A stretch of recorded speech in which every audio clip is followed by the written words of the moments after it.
सुदामा जी महाराज अपनी पत्नी के बड़े आग्रह पर द्वारिका गए। कथाएं सबको पता है। द्वारिका जाकर के श्री सुदामा जी महाराज बड़े दीनता में द्वारपालों से कहते हैं कि भैया हम सुदामा हैं, कृष्ण के बचपन के सखा हैं, और हमारा मिलने का बात करने की ऐसी कोई योजना नहीं है। समय हो तो करेंगे, नहीं तो हमको कहीं खिड़की से दर्शन करा दो। कृष्ण मेरे बचपन के सखा हैं, सांदीपनी गुरुकुल में हम दोनों साथ पढ़े। और बंधुओं, सुदामा जी कैसे सखा हैं पता है ठाकुर जी के? ठाकुर जी सो जाते हैं रात में और सुबह उठ करके पढ़ना है। गुरु जी सांदीपनी उपाध्याय जी परीक्षा लेने वाले हैं।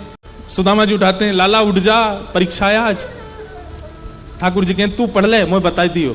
सुदामा जी पढ़ते हैं, अध्ययन करते हैं, और सुदामा जी अपनी परीक्षा पर ध्यान नहीं देते हैं, बैठे बैठे लाला की ओर देखते रहते हैं। जैसे ही प्रश्न जो गुरु जी ने लिख करके दिए हैं, उन प्रश्नों में कोई कठिन प्रश्न आता है तो ठाकुर जी इशारा कर देते हैं, चौथा बता दे। तो फिर सुदामा जी, अब इससे कोई इन्फ्लुएंस मत हो जाना, ठाकुर जी भी तो चीटिंग करते थे। ये ठाकुर जी को कोई ज्ञान की आवश्यकता, वो ज्ञान के भंडार है, वो तो लीला कर रहे हैं सुदामा जी के साथ। सुदामा जी ऐसे सखा हैं ठाकुर जी के, घनिष्ठतम। जितने दिन ठाकुर जी सांदीपनी विद्यालय में रहे, एक भी दिन ठाकुर जी ने अपनी थाली में भोजन नहीं किया। सुदामा जी की में करते हैं, और सुदामा जी से कहते हैं, देख मैं अभी व्रत छोड़ के आया हूं सुदामा। बोले तो मोय अपने हाथ ते पानो ना आवे, यशोदा मैया अपने हाथ ते पवावे।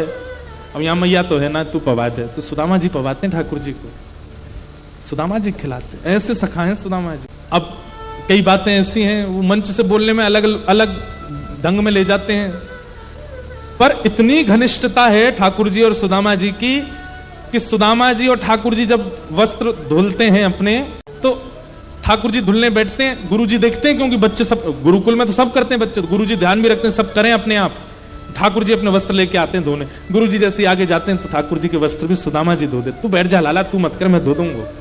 और बढ़िया धो देते हैं। कभी कभी सुदामा जी के निजी अंग वस्त्र जो हर कोई नहीं पहनता, ठाकुर जी पहन के भाग जाते हैं।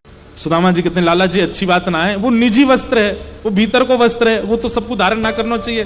ठाकुर जी, अरे तू तो मेरा सखा है, तो हम दोनों तो पहन सके। ऐसे सखा है सुदामा जी। ऐसे सखा श्री सुदामा जी महाराज, और द्वार पर आकर के एक बार भी किसी को ये नहीं बोल रहे हैं कि मैं इतना घनिष्ठ हूं। मेरी कहीं दीन दशा देख करके कोई कृष्ण पर प्रश्न ना उठा ले कि इतने घनिष्ठ सखा हो तो तुम्हारी ये स्थिति क्यों है। कहीं मेरी अवस्था, मेरे वस्त्रों को देख करके मुझ पर तो दया आएगी, लेकिन एक प्रश्न भी तो उठेगा, इतने घनिष्ठ हो श्री कृष्ण के और तुम्हारे ऊपर ये इतनी दया भी नहीं करी ठाकुर जी ने। इसलिए सुदामा जी किसी को नहीं बताते, बस इतना कहते हैं हम दोनों सखा। आजकल के लोग, पड़ोसी के यहां चाय पी के चला गया प्रधानमंत्री, अपना ढिंडोरा पीटते। हमारे यहीं तो आए थे, यहीं पे ही बैठे थे, हमारे द्वार पे बैठ के गए, मैंने ही मठरी दी थी उनको जबरदस्ती। हम लोग बड़े संबंधों के प्रचार करने में दुगना तिगुना करके बोलते हैं, और एक सुदामा जी हैं जिन्होंने अपनी पत्नी को वर्षों तक नहीं बताया कि श्री कृष्ण मेरे सखा हैं। भैया एक बात कहें, जहां पवित्र संबंध होता है ना, उसका ढिंडोरा नहीं पीटना पड़ता, उसका बहुत प्रचार नहीं करना पड़ता। आजकल बुरा नहीं मानिएगा, प्रचार का जमाना है। आप लोगों से कान पकड़ के क्षमा मांग रहा हूं मैं। हमसे जितने लोग मिलने आते हैं ना, अगर उन सबके फोन बाहर जब्त कर लिए जाएं कि फोटो नहीं खींचना महाराज जी के साथ, आधे तो वहीं से लौट जाएंगे। बिना फोटो के काय को जाना, कोई महाराज जी हमारा कुछ दे रहे हैं, हमें फोटो ही तो चाहिए, हमें प्रचार। और एक सुदामा जी ऐसे घनिष्ठ सखा है श्री कृष्ण के, लेकिन किसी से इसलिए नहीं कहते हैं क्योंकि कहीं कोई ये ना सोच ले कि इन पर कृपा नहीं की श्री कृष्ण। द्वारपालों से जाकर के कहते हैं, मेरे सखा हैं बचपन के श्री कृष्ण। हम दोनों सांदीपनी गुरुकुल में पढ़े थे साथ में। तो द्वारपाल थोड़े से व्यंग में हंस जाते, अच्छा हाँ आपके संगी पढ़े होंगे ठाकुर जी। सुदामा जी बोले, हाँ हम संगी पढ़े थे, मैं मिलने नहीं आया हूं, मैं उनसे कोई बैठ के मुझे वार्ता नहीं करनी है, कोई उनके साथ भोजन प्रसाद कुछ देना लेना भी नहीं है। हो जाए तो आप करा देना, नहीं तो कोई खिड़की हो जहां से वो मुझे दिख जाए, मैं देख करके वापस चला जाऊंगा। कहीं कहीं कहते हैं द्वारपालों ने धक्का दे दिया, द्वारपालों ने भगा दिया, ऐसा नहीं हुआ। भगवान के द्वारपाल है, वो ऐसा नहीं कर सकते। द्वारपालों ने सुदामा जी को बैठाया, पर द्वारपालों को यह विश्वास नहीं था कि ये ठाकुर जी का सखा है। द्वारपाल बोले, आप बैठिए, हम देखते हैं कुछ योजना। द्वारपाल भीतर गए, ठाकुर जी प्रसाद पा रहे थे, तो सुदामा जी के सहित कई नगरों के राजा भी आए हुए हैं। द्वारपालों ने जाकर के कहा, फलाने देश के राजा आए हैं। भगवान बोले, अभी बैठाओ। वहां के राजा आए, उनको कहो 2 दिन रुकें। वहां के राजा आए, ऐसे करके सब बता रहे थे, वहां के महंत आए, वहां के पुरोहित आए, आदि आदि सबका बताते हुए ठाकुर जी हम भूल गए बताना, एक ब्राह्मण और आया है। अच्छा कौन है? अपने आप को आपको आपके बचपन का सखा बता रहे हैं, ऐसा कह रहे हैं कि आपके संग विद्यालय में पढ़े संदीपनी गुरुकुल में। लेकिन ठाकुर जी तन की स्थिति तो बहुत दयनीय है उनकी, उनके वस्त्र ना जाने कितनी जगह से तो रफू हुए और तन पे हड्डी इतनी है कि उंगलियों पर गिन लिया जाए। बीच बीच में प्रशंसा भी करते हैं, लेकिन इन सब के बावजूद भी ललाट पर तेज तो बहुत है उस ब्राह्मण के, ऐसा लगता है कि त्रिकाल संध्या करता होगा। बहुत दूर से चल के आया, पैरों में छाले पड़ गए हैं और कह रहे हैं कि हमें मिलने का ऐसा कोई मन नहीं है, ठाकुर जी अगर अवकाश देंगे तो मिलेंगे, नहीं तो कहीं खिड़की से आपको देख करके जाने को राजी हैं। उन्होंने अपना नाम सुदामा बताया। सुदामा नाम सुनते ही ठाकुर जी स्तब्ध हो गए और ठाकुर जी को वो बात चुभ गई कि पहले राजाओं का परिचय दिया गया, पहले सबके बारे में बताया गया, सबके इतना महिमा मंडन किया गया और श्री सुदामा जी का नाम अंत में वो भी भूल गया था, याद आई तो बताने लगा, इस प्रकार से परिचय दे रहा है। ये क्या जानता है कि सुदामा मेरे लिए कौन है? भगवान बोले सुदामा आया द्वार पर। जी भगवान, और तुम उनको वहीं छोड़ के आ गए हो? प्रभु आप प्रसाद पा रहे थे। इतना तो ठाकुर जी ने सुना ही नहीं है। थाली सामने रखी है, साक्षात लक्ष्मी परम्बा जगदम्बा रुक्मणी सामने भोजन हाथ में रोटी परोसने को खड़ी हैं, सब बड़े बड़े ऋषि महा सब वेद ध्वनि कर रहे हैं, ठाकुर जी प्रसाद पा रहे हैं और बीच प्रसाद में ठाकुर जी अपनी चौकी से कूद पड़े। चाहते तो दंड देते, विलंब चाहते तो दंड देते, समझाते, बात करते, लेकिन ठाकुर जी को इतना सब्र कहां? सुदामा बाहर खड़ा है, नेत्रों से अश्रुधार गिर रहे हैं, दौड़ रहे हैं ठाकुर जी। मुकुट कहीं गिरा, जैसे कोई बेसुध हो जाता हो, जैसे किसी को अपने तन की सुध ना रहती हो, इस अवस्था में ठाकुर जी आगे दौड़ पड़े द्वार पर। मेरा मित्र सुदामा आया है, मेरा सखा आया है।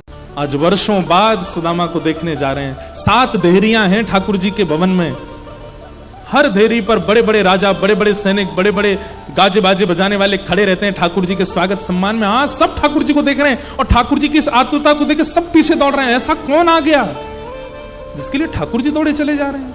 मुख्य द्वार पर पतले दुबले से सुदामा जी कोने में खड़े हैं। ठाकुर जी को दौड़ता आके देख 2-3 लोगों ने तो कोहनी मार के सुदामा जी को पीछे कर दिया, पीछे हटो ठाकुर जी आ रहे हैं। और सुदामा जी दौड़े दौड़े आए और मुख्य द्वार पर आकर के मानो जैसे आर्तनाद में, करुण पुकार में ठाकुर जी पुकार, मेरा सुदामा कहां है? उस भरी सभा में भीड़ लगी थी द्वार पर, तभी ठाकुर जी देखते हैं कोने में सुदामा जी के सजल नेत्र खड़े। ठाकुर जी ने अंक से भर लिया, मेरे सुदामा आ गए हो, मेरो सुदामा आ गए हो, मेरो सखा आ गए हो। बार बार सुदामा जी के मुखमंडल को देखते हैं, फिर से अपने हृदय से लगा लेते हैं, फिर उनके मुख को देखते हैं, फिर हृदय से लगाते हैं और सुदामा जी को संकोच हो रहा है। ठाकुर जी के स्पर्श के सुख से वो आनंदित हो रहे हैं, पर इतनी सभा देख के वो संकोच कर रहे हैं कि लाला इतना प्रेम प्रकट मत करे, नहीं तो पर सबरे प्रश्न उठाएंगे। इतना प्रिय सखा और ये दशा में। सुदामा जी ने अपने गाल से, अपने अधर से, अपनी नाक से, अपने माथे से सबसे स्पर्श किया सुदामा जी, अपने नेत्रों के जल से मानो अभिषेक कर दिया सुदामा जी का। बहुत देर हो गई, ठाकुर जी द्वार पे ही बस अंक में भरे भरे खड़े हैं और जितने लोग वहां खड़े हैं सब देख करके आश्चर्य कर रहे हैं, ये कौन है? भगवान बोले बड़े दिन में आए सुदामा। अरे देखो द्वारिकावासियों, ये मेरा सखा सुदामा, मेरा प्राण सुदामा है। कभी इसके बारे में तुमने नहीं सुना होगा, ये क्योंकि प्रचार नहीं करता है। आज आया पहली बार द्वारिका और ठाकुर जी गले में गलवैयां डाल करके सुदामा जी को लेकर के भीतर जा रहे हैं और बीच बीच में चलते चलते ठाकुर जी को जाने क्या होता है, रोकते फिर सुदामा को अंग से भर लेते हैं। तुझे इतने दिन में याद आई मेरी, इतने दिन बाद आया तू। मानो आज ठाकुर जी अपना राजकीय स्वरूप भूल गए हों। सुदामा जी को लेकर के अपनी स्वधर्मा सभा में पहुंचे, जहां ब्रह्मादि देवता भी आते हैं और किसी आसन पर नहीं, किसी सामान्य कुर्सी पर नहीं, किसी सामान्य चौकी पर नहीं, द्वारिका के राज सिंहासन पर ले जाकर के सुदामा जी को बैठा दिया। बैठी हुई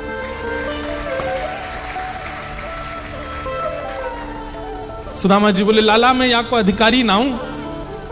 ठाकुर जी बोले आपका अधिकार मुझसे अच्छा कोई नहीं जानता, बैठ जाओ चुपचाप, नहीं बैठो। और रुक्मणी जी को इशारा किया, देख क्या जल्दी पात्र लाओ, चरण धोने सुदामा जी के।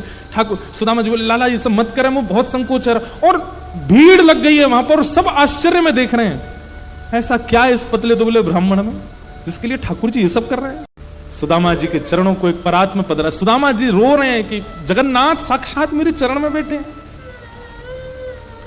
देख सुदामा की दीन दशा, करुणा करके करुणा निधि रोए, पानी परात को हाथ छुयो नहीं, नैनन के जल सो पग धोए। सुदामा जी के नेत्रों से अश्रुजल प्रवाहित होने लगा, लेकिन ठाकुर जी के नेत्रों से प्रवाह इतना तीव्र था कि जल लिए रुक्मणी जी खड़ी रह गईं और ठाकुर जी ने अपने अश्रु जल से सुदामा जी के चरण धो दिए। चरणों की स्थिति देख करके ठाकुर जी इतनी पीड़ा में आ गए, अपने शीश से सुदामा जी के चरण लगाए और जितना जल एकत्रित हुआ उसको एक पात्र में भर करके ठाकुर जी ने 3 घूंट तो ठाकुर जी ने धारण किए। सुदामा जी रोकने, लाला जी सब मत करे, मैंने पाम भी ना धोए, मैं कितनों दूर से चल के आया हूं। अरे लाला मामे देख रक्त निकल रहा है, मेरी एड़ी फट गई है, ये सब मत करे लाला। ठाकुर जी कह रहे चुपचाप बैठे रहो, कुछ मत बोलो। ठाकुर जी उसको पान कर रहे हैं। रुक्मणी आदि सब पटरानियों को भगवान ने इशारा किया, सब अंजलि फैला के बैठो, और सबको ठाकुर जी देकर गया पान करो। अपने महामंत्री को आज्ञा कर दी, ये बचा हुआ जितना जल है इसको पूरी द्वारिका में छिड़काव करवा, एक कोना भी रहना नहीं चाहिए, मेरी द्वारिका आज पवित्र हो जाएगी सुदामा जी के चरण दल से। इतना मान देते हैं ठाकुर जी। और बैठ गए चरणों को अपनी गोद में रख करके, और सुदामा जी से बोल रहे हैं, बहुत दिन में आए, मेरी याद ना आवे तुम्हें?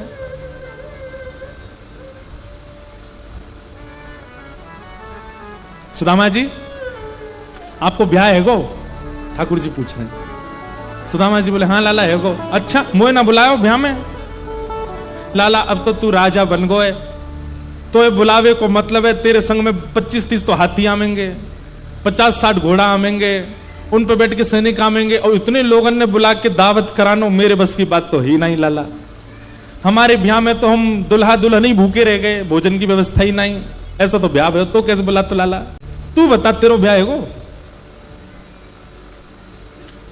ठाकुर जी बोले कोई और बात करते।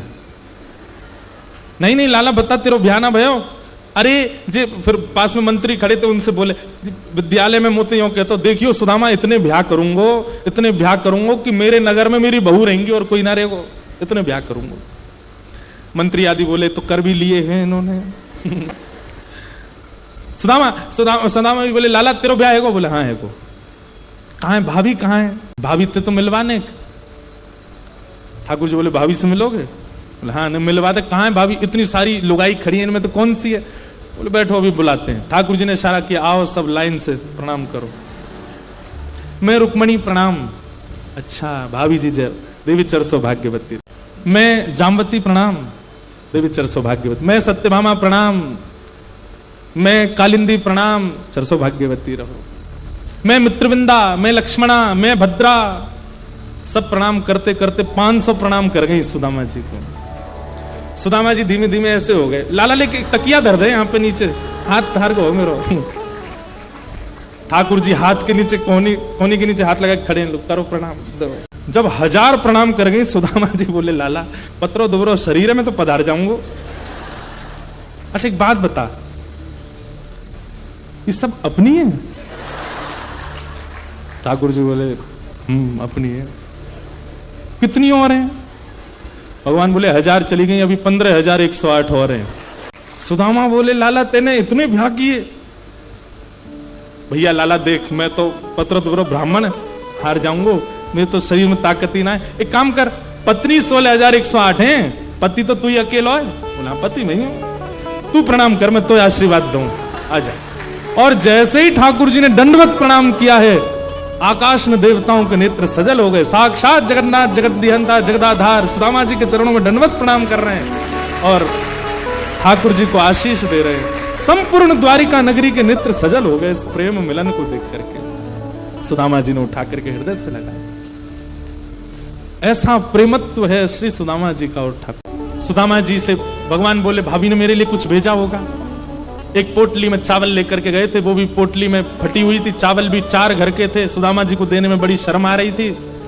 सुदामा जी अभिमानी नहीं, अभिमान करेंगे किस बात का, और होना भी नहीं चाहिए, लेकिन स्वाभिमानी है सुदामा जी। अपने स्वाभिमान की, और स्वाभिमानी व्यक्ति को होना चाहिए। सुदामा जी को लगे ये सबके सामने नहीं दिखाऊंगा, नहीं तो लोग यही पे प्रश्न उठाएंगे, कैसे सुदामा, और अभी भी उठा ही रहे होंगे। ठाकुर जी ने पोटली छीन ली, खोल करके देखा तो 4 जगह के चावल देख करके ठाकुर जी समझ गए एक भी दाना इसके घर का नहीं है। और ऐसी स्थिति में सुदामा कभी शिकायत नहीं करता। भगवान ने एक मुट्ठी चावल खा ली, बोले मैं इंद्र की संपदा सुदामा को देता हूं। दूसरी मुट्ठी चावल खाई, बोले इंद्र की संपदा कमे, मैं तीनों लोगों की संपदा सुदामा को देता हूं। और तीसरी मुट्ठी चावल खा के ठाकुर जी बोले तीनों लोग भी कमे, मैं लक्ष्मी को इसकी दासी बनाता हूं। रुक्मणी जी ने हाथ पकड़ लिया, बोले मैं आपके पास ही रहूंगी, लक्ष्मी को दासी मत बनाओ। लेकिन ये सब बोल करके नहीं कर रहे हैं ठाकुर जी, बस 3 मुट्ठी चावल पा गए। लक्ष्मी जी ने देख लिया, रुक्मणी जी ने देख लिया कर क्या रहे हैं। सुदामा जी बोले लाला अब बहुत विलंब है, मैं वापस जाऊं? ठाकुर जी बोले जाओ, फिर आ जाओ, आते नहीं हो, अगली बार भाभी को लेके आई हूं। और श्री सुदामा जी महाराज जैसे ही अपने नगर को निकले, कुछ दिनों बाद जब पहुंचे तो सुदामा मंदिर देख डरे महाराज, वहां तो बड़े बड़े महल खड़े हैं। सुदामा जी बोले भैया यहां तो हत्ती मेरी छोटी सी झोपड़िया, कंचन महल खड़े। द्वारपालों से पूछा भैया ये कौन सा नगर है? बोले सुदामा नगरी है। अच्छा, यहां मेरी छोटी सी झोपड़ी थी वो कहां गई? बोले हमको नहीं पता, हमको तो बने बनाए महल मिले, हम तो बाद में ड्यूटी पे आए यहाँ पे। अच्छा, इस भवन में यहाँ के मालिक जो होंगे उन्होंने मेरी कुटिया कहीं कर दी होगी, उनसे पूछ लो कहाँ हैं। हमारे मालिक तो द्वारिका गए हैं। सुदामा जी बोले ऐसा क्यों लग रहा है ये मैं ही हूं? अरे नहीं नहीं हम नहीं है, श्री कन्हैया ने तो बताओ हमारी धोतियों ना बदली, जामे गए वही में आ गए, कहा देखो। अच्छा, उनकी पत्नी तो होंगी सुशीला। सुदामा जी बोले अगर हमारी पतली दुबली फटी सी साड़ी में पत्नी होगी तो समझ जाएंगे ये हम ही हैं, नहीं तो चले जाएंगे। लेकिन जब आवे संतोष घन सब धन धूर समान, जब संतोष जीवन में आना, एक बात आपको बहुत गूढ़ता बताएं, व्यक्ति धनवान होने के बाद आप देखेंगे उसके गाल फूलने लगते हैं, थोड़ा मोटापा आने लगता है, थोड़ा सा वो पहले से हेल्दी होने लगता है। क्यों? रोटी खाता है, दाल चावल खाता है, पहले से अधिक खाता है, इसलिए नहीं, क्योंकि वो प्रसन्न रहने लगता है। और प्रसन्न जब व्यक्ति रहता है ना तो एक रोटी भी फलती है उसको। और अप्रसन्न व्यक्ति, हमारे संग इतने कई सारे लोग रहते हैं पतरे दुबरे, 20-20 रोटी खाते हैं, कुछ नहीं होता उनको, अप्रसन्न रहते हैं। और प्रसन्नता जैसी बढ़ती है तो शरीर में लगने लगता है सब माल। सुदामा जी की पत्नी अब थोड़ी सी भारी हो गई थी, नई साड़ी और बढ़िया सुंदर बन के जैसे ही बाहर आने लगे, सुदामा जी देख करके बोले सुशीला। सुदामा जी बोले जे नहीं है भैया, हमारी तो पतरी दुबरी सी कहां पर जा रहे हैं। जैसे ही जाने लगे पीछे से ठाकुर जी की आवाज, सुदामा जी। पीछे मुड़ करके देखा तो सुशीला के गले में गलवैया डाल के द्वारिकाधीश वहीं खड़े हैं। सुदामा जी बोले लाला जी तेने कहा किया? ठाकुर जी से बोले मैंने तो तोते कछुना मांगी, फिर तेने काय को दिया मुझे? ठाकुर जी बोले जो मुझसे कुछ नहीं मांगता उसको तो मैं खुद को दे देता हूं सुदामा जी, आप कैसी बात कर रहे हैं? और आप मेरे परम सखा सुदामा हैं। अब ये महल संपत्ति इनसे ये मत सोचिएगा कि आपका भजन घटेगा। मैं एक रूप से द्वारिका में हूं, एक रूप से आपके पास ही रहूंगा, आप सदा आपके संग ही रहूंगा, आप यहीं रहो। और श्री सुदामा जी को लेकर के ठाकुर जी भीतर प्रवेश, ठाकुर जी अंतरंग भाव से सुदामा जी के भवन में ही रहने लगे, एक रूप से द्वारिका में लीला कर रहे हैं। ऐसे ठाकुर जी ने सुदामा जी पर अनुग्रह किया। बोलो भक्त वत्सल भगवान।